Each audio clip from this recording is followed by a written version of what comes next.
dire à ces enseignants qu'ils sont en train de prendre une direction très dangereuse. Et je suis convaincu que ce chemin n'enchante pas les projets d'émergence dans lesquels nous sommes lancés. Monsieur, oui, vous voulez intervenir? Non, ça va, merci. Monsieur Edouin Kondé, quand même, vous avez eu à rédiger des courriers. Vous n'avez pas pu amener l'accusé de réception qui prouve à suffisance que ces responsables-là refusent de communiquer avec vous, qui prouve à suffisance que ces responsables-là veulent bafouer le plan stratégique de Gabon, Gabon émergent du président Ali Bongo Ondimba. Bon, je vais déjà dire que c'est comme je le disais au départ qu'on peut tenir en soi un certain nombre d'imperfections sans qu'on s'en rende compte. Donc déjà, je ne peux pas dire tout de suite que leur ambition, effectivement, c'est de bafouer ce plan stratégique, puisque déjà, nous savons que, apparemment, à l'intérieur, on pourrait aussi trouver ceux qui sont très proches du système sur le plan politique. Ben donc, monsieur, donc, vous devez partir de l'université, vous devez avoir votre foyer, vos enfants. C'est pourquoi on va vous retarder parce qu'il y a aussi d'autres personnes qui arrivent. Justement, c'est pourquoi je dis, ça c'est... En fait, je n'ai pas même envie de ramener ça au plan politique. J'ai justement envie de dire que, comme on l'avait déjà dit au départ, la philosophie a été instituée au département de philosophie comme un mythe, hein, et elle a été mystifiée à telle sorte que on a érigé des idoles, comme disait Nietzsche. Il y a eu des idoles, des petits dieux qui aujourd'hui en principe ne voudraient pas que d'autres personnes peut-être émergent. Donc en fait il y a un problème de transmission du flambeau. On ne veut pas que d'autres prennent effectivement le flambeau, c'est-à-dire les jeunes que nous sommes, et ça fait que effectivement il y ait ce déphasage entre ce qui doit être fait et ce qui est fait. Donc, ce qu'il faut dire, c'est que dans la procédure que nous avons suivie, on a respecté en fait les normes administratives en suivant effectivement la hiérarchie telle qu'elle se doit. Le jour que le mouvement a été déclenché, on a écrit au chef du département pour demander la rencontre avec les enseignants. On a en même temps écrit à Madame le doyen. Et cette rencontre avec les enseignants, il faut dire qu'elle a eu lieu. Mais malheureusement, pendant la rencontre, on n'a pas laissé un temps aux étudiants de s'exprimer, d'exposer ce qu'ils avaient comme problème. Et il faut dire que le constat était lequel, c'est comme à l'habitude, puisque la tradition au département de philosophie, c'est qu'en chaque début d'année, il y a une rencontre entre les enseignants et les étudiants pour souhaiter la bienvenue, Malheureusement, pendant cette rencontre, les étudiants n'ont jamais eu un temps de parole qui leur permet effectivement d'exprimer tous ces problèmes-là. Et le jour en question, le jour que nous avons eu cette rencontre, c'était la même chose.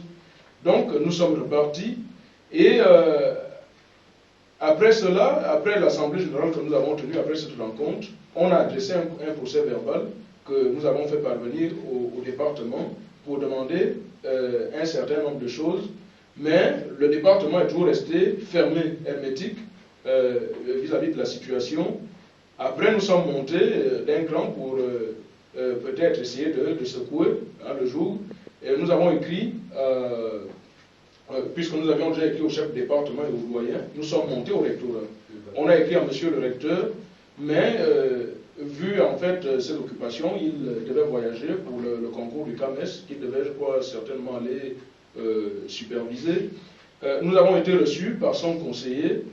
Et pendant cette rencontre, notre démarche a été trouvée noble. Elle a été jugée noble. Et le rectorat avait pris par le canal du conseiller de voir le décanat, voir Madame le doyen, pour elle organise à nouveau cette rencontre entre les étudiants et les enseignants. Mais apparemment aujourd'hui, le constat que nous faisons, c'est qu'il y a un refus en fait qui se fait lire du côté du décanat, où on nous fait savoir que ce dialogue ne peut pas avoir lieu. Bon, nous ne savons pas pour quelle raison, mais ensuite, puisque nous avons vu que... Vous gérez comme à la maternelle, alors? Bon, justement, or aujourd'hui, nous pensons que, surtout que cette rencontre-là, je ne sais pas, moi je ne pense même pas, qu'elle puisse faire peur aux enseignants, surtout que quand nous savons que ce sont eux qui nous ont formés, sur le plan dialogique, ils sont mieux placés pour avoir plus d'arguments. Mais comment peut-on avoir peur d'un plus petit que soi? C'est la question que jusqu'à présent, moi, je me pose, hein, personnellement. Donc, je pense à ce niveau, nous avons, dès que nous avons vu que le dialogue n'était toujours pas possible, nous avons entrevu peut-être une autre possibilité, puisque nous savons que le ministre de l'Enseignement supérieur, M. Séraphin Mundunga, est un homme de dialogue. Nous lui avons adressé une correspondance pour demander qu'il prenne en main la médiation, puisque déjà elle a échoué entre les mains du CREF, que nous sommes, le cercle de réflexion des étudiants de philosophie. Elle a échoué, je peux dire en premier, entre les mains du chef de département, du cercle de réflexion des étudiants de philosophie, du décanat et même du rectorat. Donc, nous pensons qu'aujourd'hui, peut-être la personne la mieux indiquée pour arriver à trouver une piste de sortie de crise, c'est Monsieur le ministre. Voilà. Monsieur le ministre, Monsieur Bakita, vous avez des messages avec vous? Ah oui, bon... Message? Oui. Vous voulez intervenir? Allez-y. Oui, en fait, c'est peut-être bien dommage que nous qui sommes à l'arrière, on n'a pas eu effectivement un temps de pouvoir effectivement aider nos représentants sur le plateau. Mais ce que moi j'ai envie de dire par rapport à cette crise, c'est qu'il faudrait que l'on mesure effectivement la dimension du problème. On a comme l'impression que nos enseignants nous reprochent d'un certain nombre de choses et nous disons, nous ne nous reconnaissons pas dans ce reproche. L'emploi du temps tel qu'il est par exemple élaboré en cycle licence ne nous permet pas en réalité de pouvoir faire des véritables recherches en philosophie. Parce que tel qu'il est fait, il est fait comme si on était dans une école. Parce que rendez-vous compte que nous apprenons du lundi et même jusqu'au samedi de 8h à 18h. Or, dans d'autres départements, ce n'est pas le cas. Je prendrai le cas en licence lettres modernes. Ils commencent des cours aux environs de 10h jusqu'à 17h. Et puis, un autre problème au niveau du LMD, appliqué à la façon du département, ça il faut le dire. Nous avons un LMD proprement au département de philosophie. Voici un cas. Dans le LMD, dans une unité d'enseignement, on a effectivement 2 enseignants. Mais de ces 2 enseignants, l'étudiant a la possibilité de choisir un. Or, nous, on nous impose.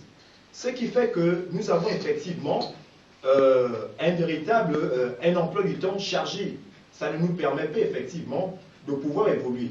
Et en même temps, dans un tel système, il nous serait effectivement difficile de nous débarrasser d'un certain nombre de matières. Parce qu'il y a des enseignants de mauvaise foi qui vont peut-être vous retenir. Je vous prendrai un cas en licence 3 où un étudiant dans une matière a eu 17. Et l'enseignant met le relevé de notes, il présente le relevé de notes.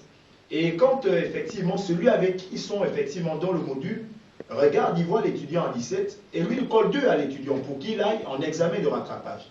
Finalement, quand il va en rattrapage, il ne valide pas toujours. Et donc nous avons des cas comme ça. Donc, okay, merci. Monsieur, merci, parce que là on court après le temps. Monsieur Idounkogé, Monsieur Bakita, vous avez des messages avec vous? Oui, il y a des on va aller très vite parce que nous sommes pas le temps. Qui dit le constat est amer et le malaise est profond.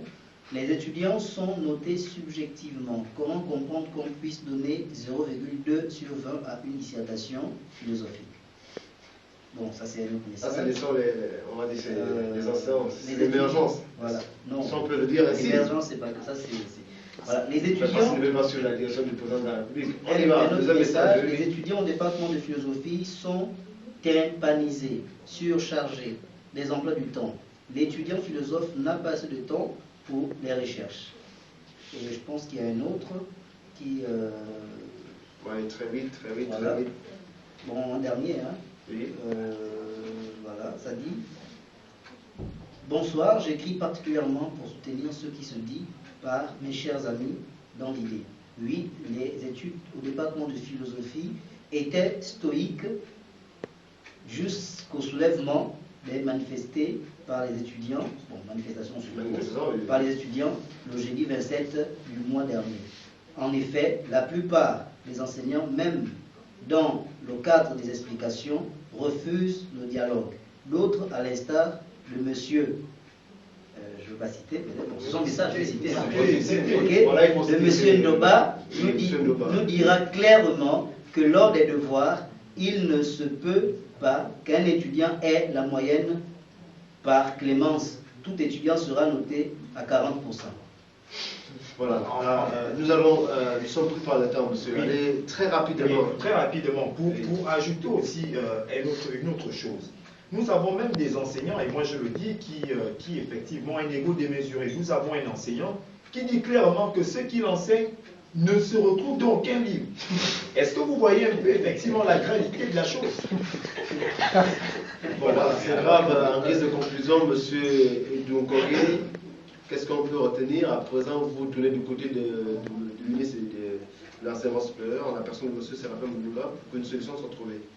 Oui, justement, je dirais que la situation, elle peut être négligée ou bien minimisée, je ne sais pas, mais il faut savoir quand même que c'est un problème d'une très grande envergure qu'il ne faut pas négliger parce qu'il peut avoir de multiples conséquences, comme d'ailleurs ça commence à se lire par des intimidations, par ceci et cela.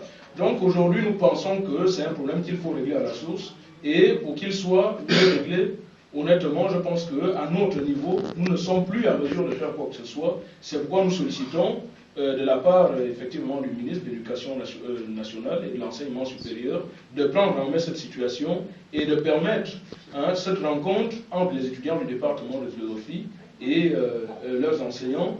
Cela sera très important et ça permettra que dès maintenant et comme dans l'avenir, à long terme, le département de philosophie retrouve la quiétude comme cela se doit. Merci M. Rodolphe Dounkogé. M. Bakita, en guise de conclusion, on va aller... Oui, merci déjà. Je pense que ce que nous voulons dire, nous avons rédigé quand même un cahier de charges assez riche que nous n'avons pas pu présenter ici. Nous disons simplement aux autorités compétentes de considérer cette situation qui freine tout un département. Parce que, alors nous vous parlons, les enseignants vont pour faire 10 minutes en salle parce qu'ils doivent signer leur fiche de vacation juste pour avoir leur salaire. Et nous disons aussi que le ministre, ou moins que le ministère de l'enseignement supérieur essaie de réfléchir s'il y a une possibilité de penser à les états généraux d'enseignement supérieur, parce que ce que nous vivons, il y a plusieurs départements qui le vivent. Et ne vous étonnez pas, peut-être que d'ici peu, vous verrez d'autres aussi qui souleveront les mêmes problèmes. Et pour terminer, permettez-moi encore de dire que nous sommes fatigués de ces enseignants qui veulent nous pousser avec des super génies, alors que beaucoup d'entre eux font du plagiat. Parce qu'on se rend compte que des cours qu'ils donnent, vous les trouvez sur Internet, copie-coller, Wikipédia. Ce que nous vous disons, nous avons des preuves. Et donc, qu'ils acceptent le dialogue, parce que si ça continue comme ça, nous pouvons sortir toutes ces preuves-là, tous ces cours, et nous disons, monsieur, voilà, nous vous restituons vos cours, vous-même, vous inspirez, vous prenez tout ce que vous prenez sur Internet, et vous nous critiquez au retour. Donc voilà, vraiment merci encore de nous avoir accordé ce merci. On va dire rédiger une correspondance, déposer là au cabinet de M. Séraphin Mouloula.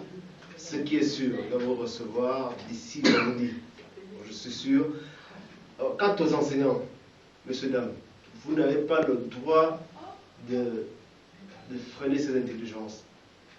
Travaillez avec vos jeunes, travaillez avec vos petits frères. C'est le Gabon qui gagne, parce que ces jeunes-là sont appelés à assurer la relève de demain. Messieurs, dames, merci d'avoir regardé cette émission Tribune. Le thème n'était autre que la crise au département de philosophie, quelle issue? Merci et bonne soirée chez vous.